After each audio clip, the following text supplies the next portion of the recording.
غذا کا جو اثر نکلنا ہوگا وہ ڈکار اور پسینے کے ذریعے سے نکل جایا کرے گا، اور جنتیوں کی زبان پر اللہ تعالیٰ کی حمد اور تسبیح اس طرح جاری ہوگی جس طرح اس کا سانس جاری ہوگا. سمجھ رہے؟ اب یہاں ہم کو سبحان اللہ پڑھنے کے لیے، الحمدللہ پڑھنے کے لیے پہلے تو جذبہ ہونا، اس کے بعد حرکت ہونا، زبان میں ارادہ ہونا، پھر اس کے بعد میں جذبے کے ساتھ ارادہ، ارادے کے ساتھ پھر تھوڑی حرکت، زبان میں کیا کرنا پڑتا ہے اس کو، حرکت. سبحان اللہ اتنا ایزی، حالانکہ دنیا میں بھی ایزی ہے لیکن ہمارے لیے مشکل ہے. نہیں ایسا کبھی جذبات ہے کریں گے پڑھیں گے، یوں پڑھتے پڑھتے پڑھتے خالی 2 سیکنڈ ہوتا نہیں، پھر ادھر کانگی دیکھے وہ بند، سبحان اللہ بھی بند. میں اپنا تجربہ بتا رہا ہوں بھائی. خان صاحب کیا بولتے، تمہارا اپنا کیا میرے کو معلوم. یوں پڑھنے کے لیے پھر سے توجہ دینا پڑتا ہے. سبحان اللہ کتنا مشکل. لیکن وہاں پر سبحان اللہ الحمدللہ اتنا آسان ہوگا پڑھنے کے لیے، اتنا آسان ہوگا شاگل بھائی، جیسے ہم سانس لیتے ہیں نا، سانس ہم جو لے رہے ہیں نا ہم کو پتہ نہیں چلتا. 1 گھنٹے میں ہم کتنے مرتبہ سانس لیتے ہیں ہم کو پتہ ہے. 1 منٹ میں کتنا سانس لیتے ہیں ہم، خود بخود اللہ کی قدرت دیکھے ہماری سانس چلتے رہتی ہے، تب جا کر ہم زندہ سلامت ہیں. 2 منٹ اگر ہمارا سانس کا چلنا پھرنا بند ہو جائے ہماری موت، ہماری کیا ہو جاتی ہے موت. بغیر کوئی احساس کے، بغیر شعور کے ہم سانس لیتے رہتے، ہم کو پتہ نہیں چلتا. سمجھ رہے؟ ہزاروں مرتبہ دن میں ہم سانس لیتے، سمجھ رہے؟ لیکن وہاں پر سبحان اللہ الحمدللہ کہنا ایسے ہی آسان ہوگا جیسے دنیا میں ہمارا سانس لینا آسان تھا، آٹومیٹک نکلتا رہے. سبحان اللہ الحمدللہ سبحان اللہ الحمدللہ. عن ابی سعید خدری رضی اللہ عنہ و ابی ہریرہ رضی اللہ عنہما عن النبی صلی اللہ علیہ وسلم قال ینادی مناد ان لکم ان تصحوا فلا تسقموا ابدا وان لکم ان تحیوا فلا تموتوا ابدا. پرسوں آپ بھی بھیجے نا وہ ایک ویڈیو، بیچاری ایک غیر مسلم عورت اپنے اس پنڈت سے پوچھ رہی ہے ہمیں کیا پڑھنا، بول کے ہمیں رادھا رادھے پڑھنا، راما راما پڑھنا، کرشنا کرشنا پڑھنا، بجرنگ بلی پڑھنا، کیا پڑھنا؟ کیونکہ میں رادھے رادھے پڑھیں گے تو رام جی کا بھی ناراض ہوئیں گے، رام رام پڑھے تو رادھا جی ناراض ہوں گے، کیا کرنا؟ دیکھو بیچارے کتنے کنفیوژن ہے، کتنے کنفیوژن ہے بیچارے. انہیں کیا بھی ڈھکوسلا جواب دیا، دھوکہ باز. سمجھ رہے؟ اللہ کا کتنا کرم ہے، اللہ تعالیٰ نے ایک اللہ کی عبادت، ایک اللہ کی پہچان ہم کو اللہ نصیب کیا، جس کی وجہ سے ہم لوگوں کے لیے یہ توحید، یہ وحدانیت کتنی بڑی نعمت ہے. نہیں وردان بولتے ہیں اس کو، وردان کتنی بڑی، کہ ہم تو اللہ کو آرام سے یاد کر سکتے ہیں نا. شرک سے تو اللہ نے ہم کو بچایا ہوا ہے نا. وہ لوگ بیچارے پریشان، کس کو یاد کرنا. یہ جو سبحان اللہ الحمدللہ پر میرے کو یہ بات یاد آ گئی اچانک کہ ہم اللہ کو یاد کر رہا تھا. اللہ کے نبی صلی اللہ علیہ وسلم نے کتنا اچھا طریقہ بتایا. سبحان اللہ پڑھو، الحمدللہ پڑھو، اللہ اکبر پڑھو، لا الہ الا اللہ پڑھو. اس میں ایک اللہ کی عظمت، ایک اللہ کی تسبیح، ایک اللہ کی کبریائی، ایک اللہ کی تعریف، ایک اللہ کی وحدانیت کو ہی بیان کیا جا رہا ہے. یہ تو تسبیحات ہے، نماز کے بعد بھی ہم پڑھتے ہیں. ان لوگوں کو نصیب نہیں. اللہ سب کو ایمان نصیب فرمائے، توحید نصیب فرمائے. تو یہ جو دنیا میں اللہ کو اس طرح یاد کر رہا ہوگا وہ جنت میں بھی اس طرح اللہ کو یاد کرتا رہے گا. خیر، ان لکم ان تصحوا فلا تسقموا ابدا وان لکم ان تحیوا فلا تموتوا ابدا وان لکم ان تشبوا فلا تهرموا ابدا وان لکم ان تنعموا فلا تبأسوا ابدا فذلك قوله عز وجل ونودوا ان تلكم الجنة اورثتموها بما كنتم تعملون. جو شرک کرتا ہے نا اسے چین سکون ملنا ممکن ہی نہیں ہے. سمجھ رہے؟ بات سے بات یاد آئی. ہم جو دیکھتے ہیں نا یہ آنکھوں کا دھوکہ ہے، سچی بول رہا ہوں. اطمینان صرف دلوں کو انہی کو ملتا ہے دنیا میں جو ایک اللہ کی کیا کرتے عبادت کرتے. اللہ نے قرآن کریم میں فرمایا الذین آمنوا وتطمئن قلوبهم بذکر اللہ الا بذکر اللہ تطمئن القلوب.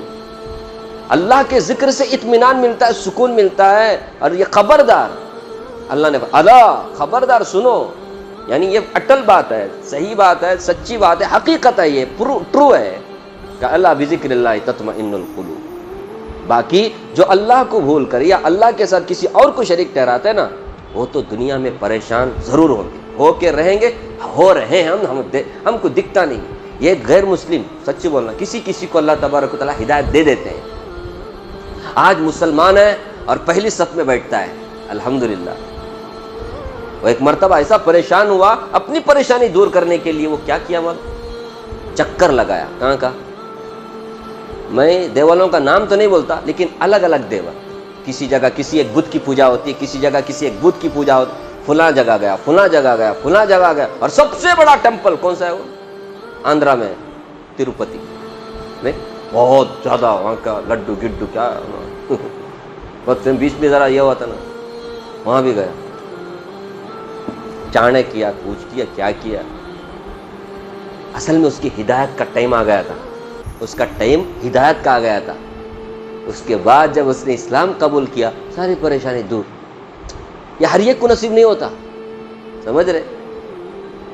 ایک مثال میں دیا کہ شرک کرنے والے کو کبھی سکون نہیں مل سکتا، تو زندگی بھر پریشانی سے رہے. کسی کسی کی مراد پوری ہو جاتی ہے بول کر کے کیا بولتے ہیں، اصل میں اس کی ہدایت کا ٹائم نہیں ہے. سمجھ رہے؟ اس کی مرادیں کانچ پوری ہو رہی ہے، درگاہ جاتے ہوئے پوری ہو رہی ہے، مندر جاتے ہوئے پوری ہو رہی ہے، مسجد آتے ہوئے پوری نہیں ہو رہی ہے. سمجھ رہے؟ وہاں کو اس کا عقیدہ کیا ہو جاتا ہے؟ بگڑ جاتا ہے. سمجھنا اللہ تبارک و تعالیٰ اس کو پسند نہیں کرتا. سمجھ رہے؟ وہ کیا اس نے گناہ کیا ہوگا، کیا اس کے اندر ضد ہڑ درمی ہوگی جس کی وجہ سے اللہ نے اس کو، سمجھ رہے، کہ مسجد آتے ہوئے اس کا کیا ہو گیا، نہیں اس کی مراد پوری نہیں ہوئی. اب گیا وہاں شرک کیا، وہاں پوری ہو گئی. ہم کیا ہو گئے؟ ہمارا عقیدہ نہیں مسجد سے کچھ نہیں ہوتا، اللہ سے کچھ نہیں ہوتا، ولی سے ہوتا ہے، وہ مندر سے ہوتا ہے، پجاری سے ہوتا ہے، فلاں سے. گیا نا کام سے. اس کو سوچنا چاہیے نہیں؟ اگر ایسا اس سے ہوتا تو پھر تو چرچ جاؤ، وہاں بھی ہو رہا ہے. کون سا صحیح ہے؟ یہ تو اللہ تبارک کا. ایک زمانے میں مشرکین بھی بولا کرتے تھے، بولتے ہم لوگ صحیح ہیں. کیوں؟ اگر ہم صحیح نہ ہوتے تو پھر ہم یہ کام کاج نہ کرتے. ہمارا جو کام کاج کرنا اللہ کو ناپسند ہوتا، ہم کو کبھی کا ختم کرنا چاہیے تھا نا. ہم ختم نہیں ہوئے، سلامت ہیں، اچھے ہیں. اس کا مطلب کیا؟ ہمارا شرک کرنا اللہ کو پسند ہے. کیسا فلسفہ دیکھو، کیسی دلیل دے رہے. ارے میرے بھائی، یہ دنیا آزمائش کی جگہ ہے. یہاں اللہ زبردستی کسی کو ہدایت پہ نہیں لاتا.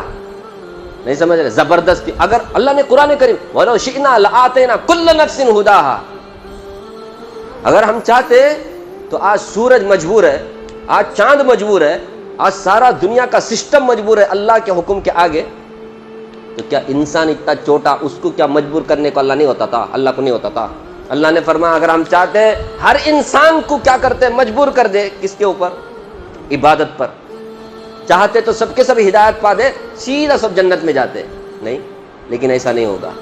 دنیا آزمائش کی جگہ ہے، یا امتحان ہوگا. یہاں اللہ تعالیٰ تھوڑا اختیار دے کر اس کو کیا کرتے؟ چھوڑ دیتے. اپنے اختیار سے کوئی آدمی کیا کرے؟ فَمَنْ شَاءَ فَلْيُؤْمِنْ وَمَنْ شَاءَ فَلْيَكْفُرْ. جو چاہے ایمان قبول کرے، جو چاہے کفر کرے. اس کے سامنے نبیوں کی بات، آسمانی کتابوں کی بات سامنے رکھی گئی. اب یہ آزمائش ہے اس کی، کس کو پاتا ہے، کس کو لیتا ہے، سمجھ رہے، کس کو چھوڑتا ہے. اب جس کے دل میں دنیا کی محبت ہوگی وہ تو دنیا کا فائدہ دیکھ کر کیا کرے گا؟ چوائس کرے گا. کس میں دنیا کا زیادہ فائدہ ہے؟ نبی کی بات ماننے میں کہ نبی کی بات چھوڑنے میں؟ نبی کی بات چھوڑنے میں زیادہ فائدہ ہے. کس کا؟ دنیا کا بول کر کے. دنیا کو مقصد بنانے کا یہی نتیجہ ہوتا ہے کہ آدمی کی دنیا کی خواہش پوری ہوتے ہی کیا ہو گیا؟ اس کی نیت چین وہ اللہ کے دربار کو چھوڑ کر کے چلا گیا. اسی لیے میں نے شروع میں کہا مقصد کیا ہونا زندگی کا؟ جنت، آخرت سنوارنا. اس کے ٹائم میں اس کے بعد دنیا میں حالات آئے تو بھی اس کو کوئی پرواہ نہیں، کیونکہ اس کا ٹارگٹ کیا ہے.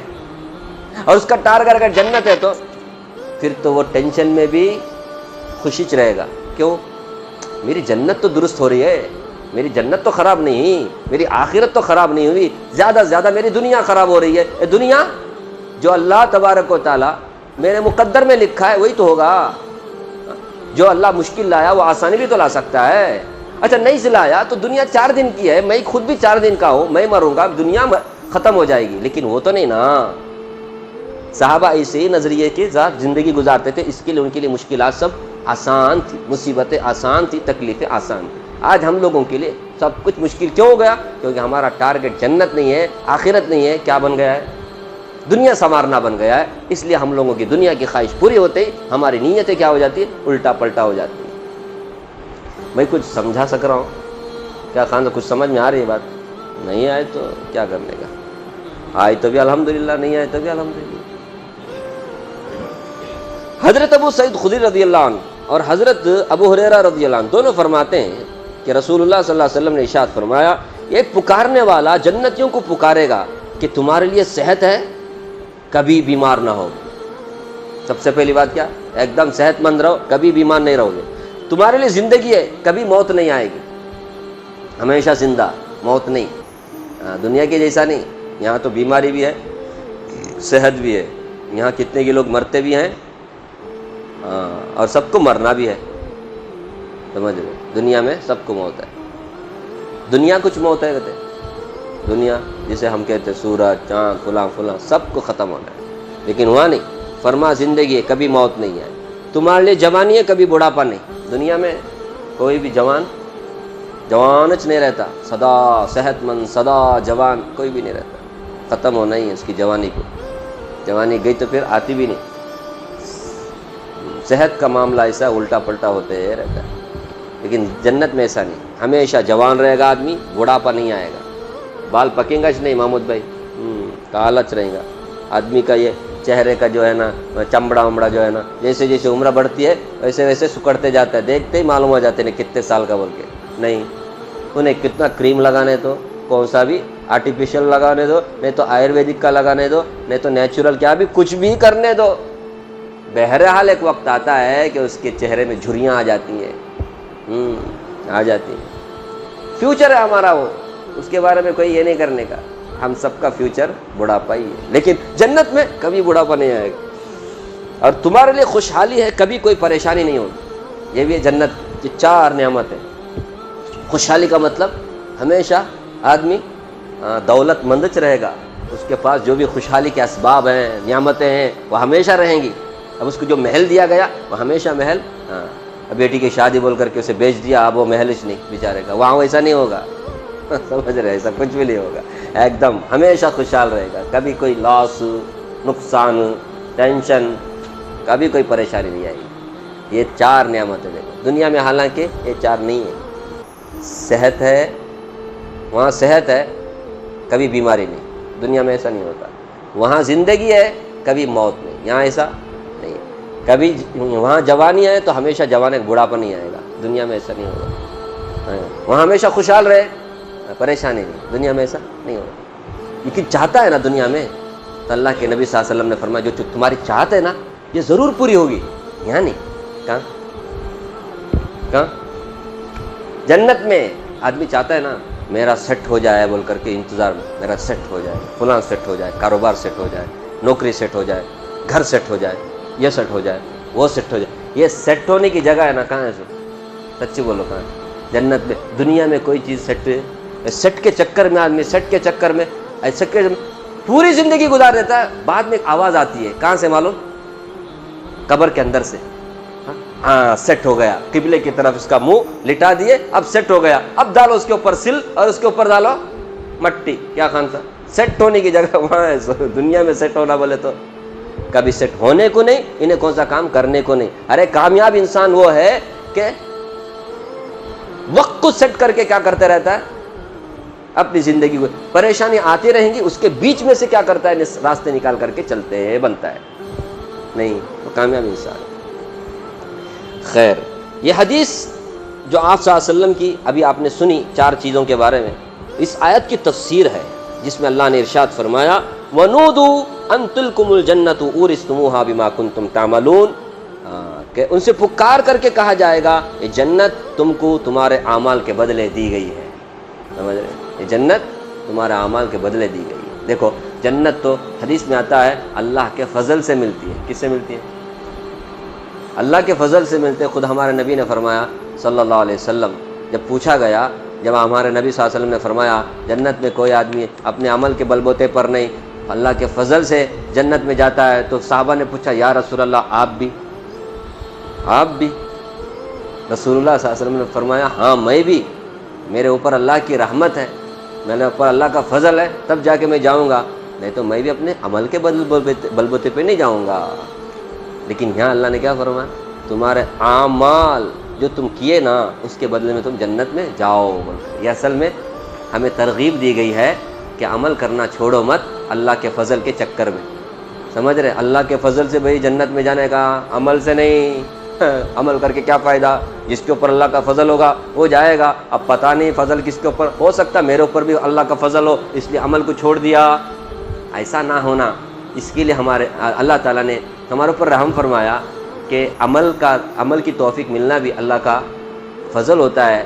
اس لیے عمل کی توفیق ملی، عمل کا موقع ملا، اس کو کیا کرو؟ کر گزرو، کیونکہ جنت بھی تمہارے عمل کے بنیاد پر ہی تمہیں ملے گی. نہیں سمجھ رہے؟ دھوکہ مت کھاؤ، دھوکہ مت کھاؤ فضل کے چکر میں. عمل کرتے رہو، یہ عمل بھی اللہ کا فضل ہی ہے. ٹھیک ہے، اللہ تعالیٰ مجھے بھی آپ کو بھی رسول اللہ صلی اللہ علیہ وسلم کی باتیں، قرآن کی باتیں سمجھنے کی توفیق دے اور اس کے اوپر عمل کرنے کی اللہ ہمیں توفیق عطا فرمائے. آمین یا رب العالمین.